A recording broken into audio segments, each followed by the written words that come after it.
আসসালামু আলাইকুম। ঘুমাচ্ছিলাম, হঠাৎ করে একটা স্বপ্ন দেখলাম যে ছাদে কে জানি আমার কাছে ফুল ছিঁড়তেছে। তো ঘুমটা ভাঙা গেল।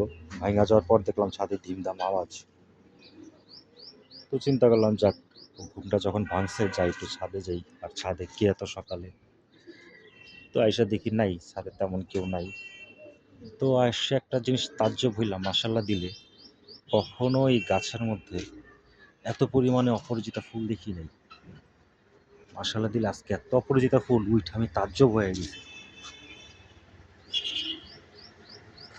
যে প্রত্যেকটা শিরায় শিরায় লাগে ফুল ফুটছে মাশাল্লাহ দিলে। আহ, আরেকটা জিনিস হলো গিয়া, এই গাছটাও নতুন। নতুন বলতে কি, এখানে ফুল ফোটে না সহজে। মাশাল্লাহ দিলে এখানে আয়সা দেখলাম দুইটা ফুল, এই সকালবেলা তাজা তাজা ফুল ফুটে রয়েছে।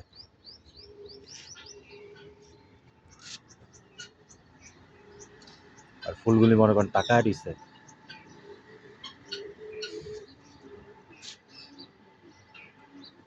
যা দেখলাম তা না, তার উল্টাটা।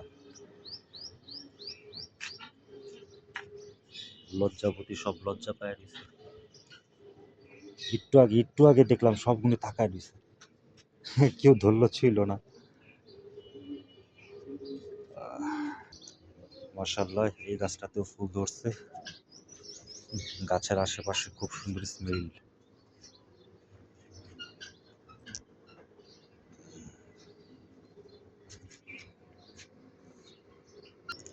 আর এই জায়গাটাতে তেমন ফুল গাছ নাই, সব সবজি গাছ। এটার জন্য তেমন কোনো ফুল নাই, কিন্তু ফুল গাছটাতে ফুল দেখা তাজ্জব। যাক, যা করে আল্লাহ ভালোর জন্যই করে। আসসালামু আলাইকুম।